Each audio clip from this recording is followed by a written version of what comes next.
जय हिंद। ये वीडियो आप लोगों के लिए बहुत ही ज़्यादा खास है। देखिए हमारे पास ये विज्ञान का अर्धवार्षिक परीक्षा का पेपर है, बहुत ज़्यादा इंपॉर्टेंट है क्लास 10th वालों के लिए। तो वीडियो को पूरा जरूर देखना, इसको हल करके बताने वाले हैं और इसी पैटर्न पर आपके बोर्ड एग्जाम में भी पूछा जाएगा।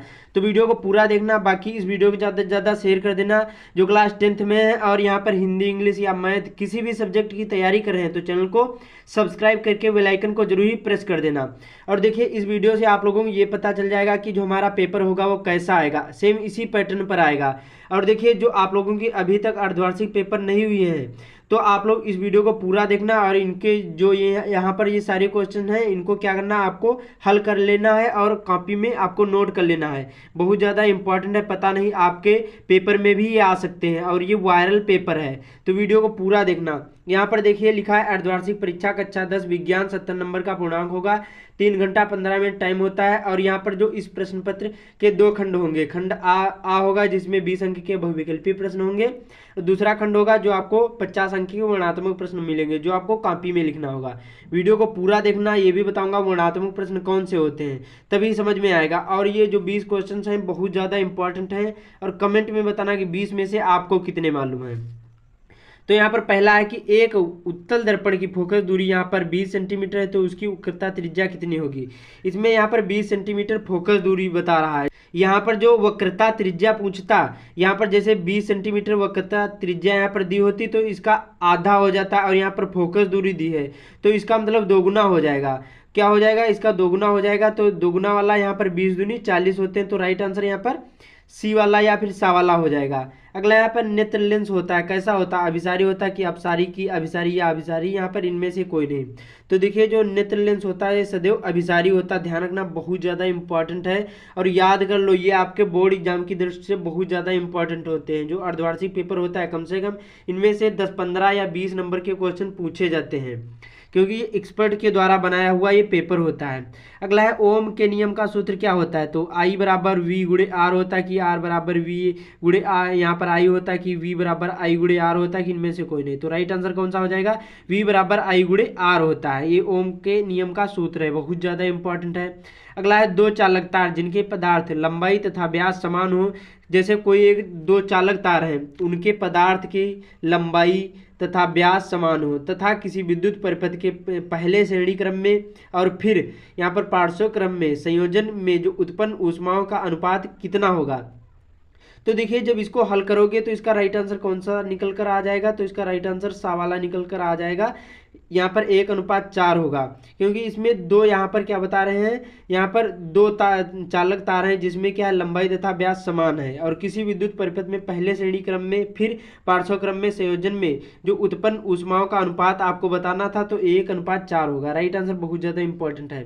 अगला यहाँ पर एक गतिमान इलेक्ट्रॉन उत्पन्न करता है, क्या यहाँ पर उत्पन्न करता है, केवल विद्युत क्षेत्र की, केवल यहाँ पर चुंबकीय क्षेत्र की, विद्युत क्षेत्र एवं चुंबकीय क्षेत्र दोनों की, इनमें से कोई नहीं। देखिए एक गतिमान जो यहाँ पर इलेक्ट्रॉन होता है ये दोनों उत्पन्न करता है, ये यहाँ पर विद्युत क्षेत्र भी और यहाँ पर चुंबकीय क्षेत्र, ये दोनों क्या करता है, ये यहाँ पर उत्पन्न करता है, यहाँ पर इलेक्ट्रॉन उत्पन्न करता है। ये आपको ध्यान रखना बहुत ज़्यादा इंपॉर्टेंट है।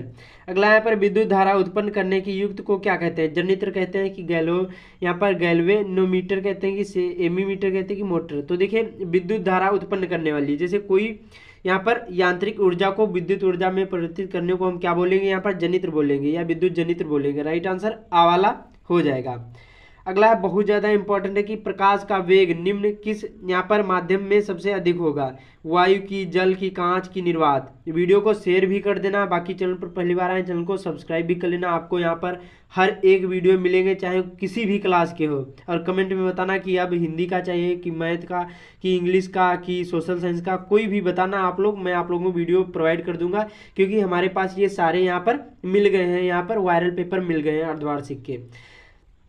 तो देखिए जो प्रकाश का वेग सबसे ज़्यादा किस में होता है, किस माध्यम में होता है, तो निर्वात में सबसे अधिक होता है। ध्यान रखना है, दा वाला इसका राइट आंसर हो जाएगा।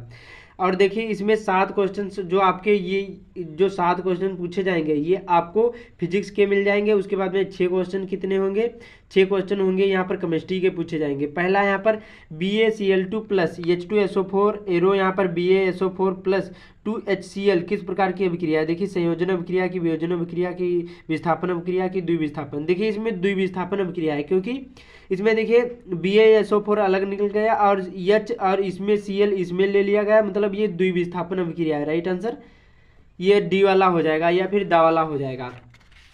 अगला है बहुत ज़्यादा इंपॉर्टेंट कि अपचयन की प्रक्रिया में क्या होता है। ऑक्सीजन का ह्रास होता है कि यहाँ पर हाइड्रोजन का ह्रास होता है कि ऑक्सीजन का योग होता है कि उपरोक्त में से कोई नहीं। तो देखिए अपचयन की क्रिया में सदैव क्या होता है, ऑक्सीजन का ह्रास होता है। राइट आंसर आ वाला हो जाएगा। अगला यहाँ पर शुद्ध जल का पीएच मान कितना होता है, 0 होगा कि 1 होगा, यहाँ पर कि 7 की 14। तो देखिए जो शुद्ध जल का पीएच मान कितना होता है, 7 होता है। ध्यान रखना है जो यहाँ पर देखिए एक यहाँ पर इस प्रकार से बनाया जाता है, इसमें 1 2 3 4 5 6 7 8 9 10 11 और यहाँ पर 12 13 और यहाँ पर 14। इसमें क्या होता है, इसमें जो 7 से कम होगा ये क्या होगा, अम्लीय होगा, और 7 से अधिक होगा वो क्षारीय होगा, और 7 होगा वो क्या होता है, उदासीन होता है। ये ध्यान रखना, 7 से कम अम्लीय, 7 से ज़्यादा क्षारीय, और जो 7 बीच होता है वो उदासीन माना जाता है। ये आपको ध्यान रखना है। ये HCl ये सभी 7 से कम होते हैं इनके पीएच मान, ये आपको ध्यान रखना है।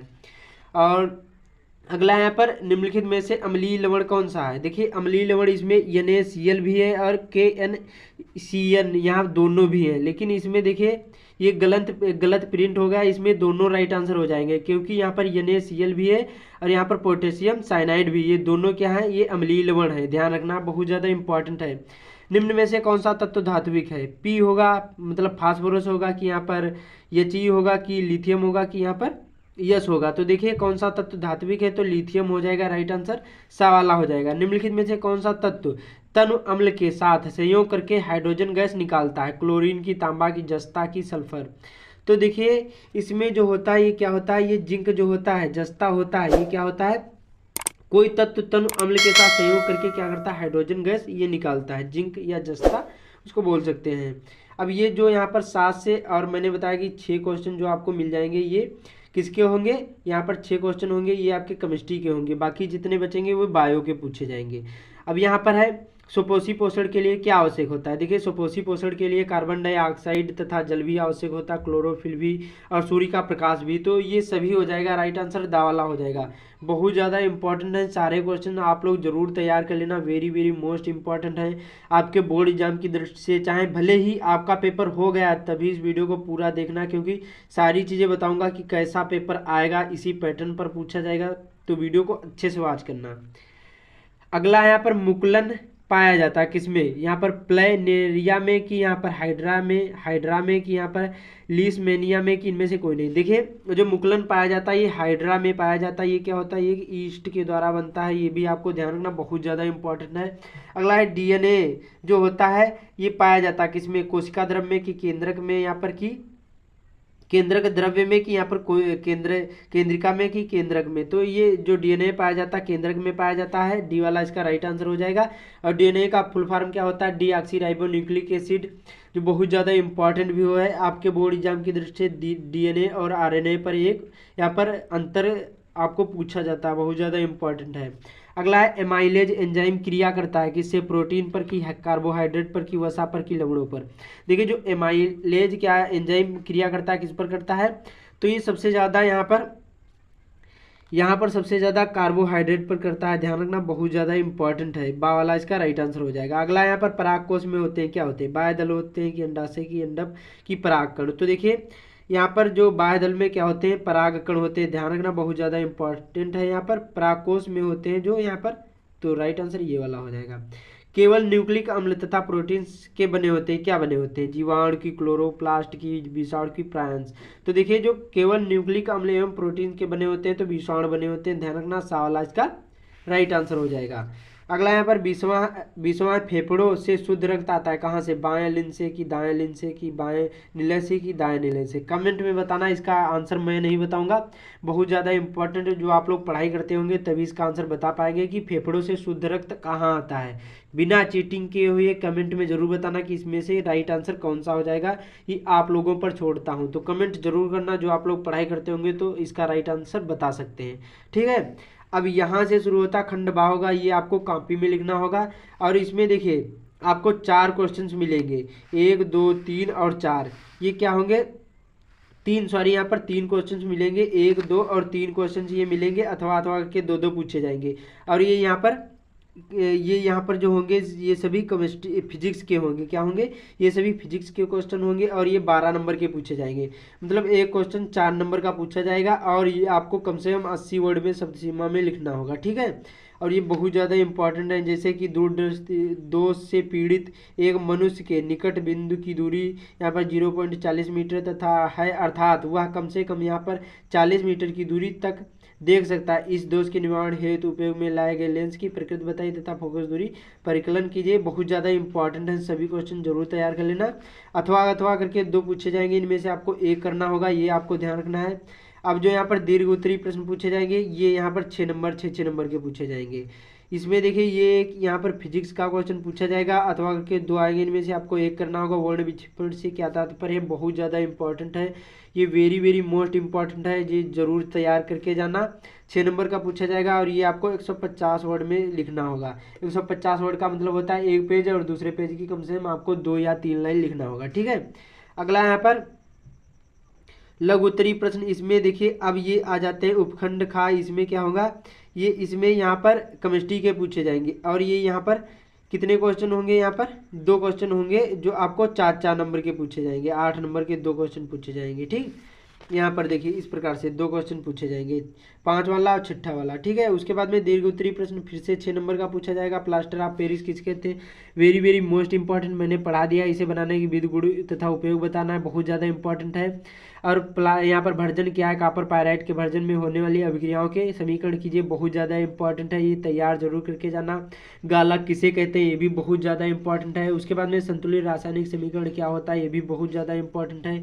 ये सारे क्वेश्चन स्क्रीनशॉट ले लीजिए, अच्छी तरीके से तैयार कर लो, बहुत ज़्यादा ये सारे क्वेश्चन इंपॉर्टेंट हैं, ठीक है। उसके बाद में यहाँ पर उपखंड गा पूछा जाएगा और ये सभी क्वेश्चन किसके होंगे? 12 नंबर के ये पूछा जाएगा, 6 नंबर ये 12 6 18 नंबर के ये पूछे जाएगा, जो आपको बायो से पूछा जाएगा। इसमें देखिए वाष्पोत्सर्जन के महत्व को स्पष्ट कीजिए, 4 नंबर का क्वेश्चन है, बहुत ज़्यादा इंपॉर्टेंट है। मानव हृदय का नामांकित चित्र बनाइए, बहुत ज़्यादा इंपॉर्टेंट है। द्विखंडन बहुखंडन से के किस प्रकार भिन्न होते हैं? ये भी बहुत ज़्यादा इंपॉर्टेंट है, याद कर लो। उसके बाद में जीवाश्म के से क्या कैसे बनते हैं? ये जीवाश्म कितने पुराने, इसका आकलन किस प्रकार? ये भी बहुत ज़्यादा इंपॉर्टेंट है। फिर एलिलो मार्फ यहाँ पर एक कारक को उदाहरण सहित, बहुत ज़्यादा इंपॉर्टेंट है। जीवन की उत्पत्ति से आप क्या समझते हैं? नई जातियों को उद्भव पर प्रकाश डालिए, 6 नंबर का पूछा जाएगा, बहुत ज़्यादा important, very very most important है। और ये एनसीईआरटी क्वेश्चन है। तो ये मैंने जितने भी क्वेश्चन बताए ये आपको तैयार करके जाना है बोर्ड एग्जाम से पहले। बाकी इसी प्रकार से आपका पेपर आ सकता है अर्धवार्षिक में, तो इस वीडियो को ज़्यादा से ज़्यादा शेयर कर देना। बाकी चैनल पर पहली बार आए चैनल को सब्सक्राइब भी कर लेना।